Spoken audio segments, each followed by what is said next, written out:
The new book of German journalist and politician Michael Lueders attracted a large audience in Austria.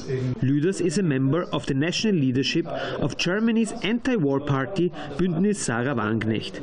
His new book, War Without End: Why We Need to Change Our Politics Towards Israel to Achieve Peace, is a detailed history of Palestine and the wider region.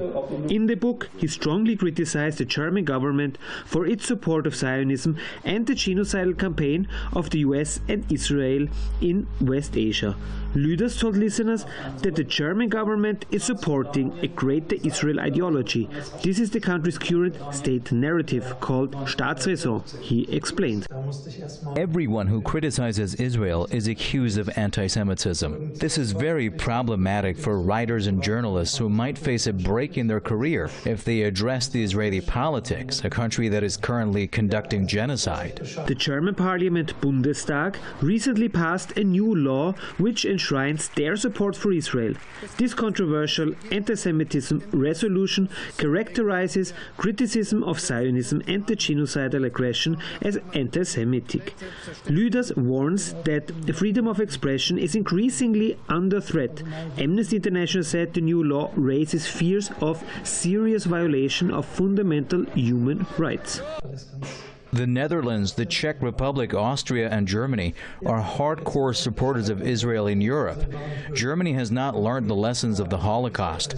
Instead, they support a new genocide. It is the first genocide in history that can be watched live on social media and TV. He also outlined how German policy has strengthened the radical settler movement since the 1970s and the Western double standards regarding Palestine and Ukraine.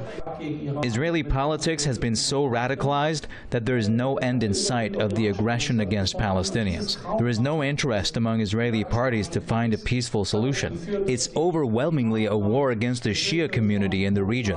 The focus of the book is to outline how the German government's politics fuels the Israeli genocidal aggression, because the European country is one of Israel's strongest supporters and its second arms trader behind the US. To change this policy, Lueders will be one of the main candidates for the anti-war party Bündnis Sarah Wagenknecht in the forthcoming elections. Polls predict he has an excellent chance of being elected to the Bundestag. Michael Lueders has published a critical analysis of history and geopolitics in West Asia, criticizing the imperialist aggressions in the region. The huge interest in his book, making it an instant bestseller, is evidence that the German and Austrian public increasingly turns to voices opposed to the pro-imperialist narrative of Western media.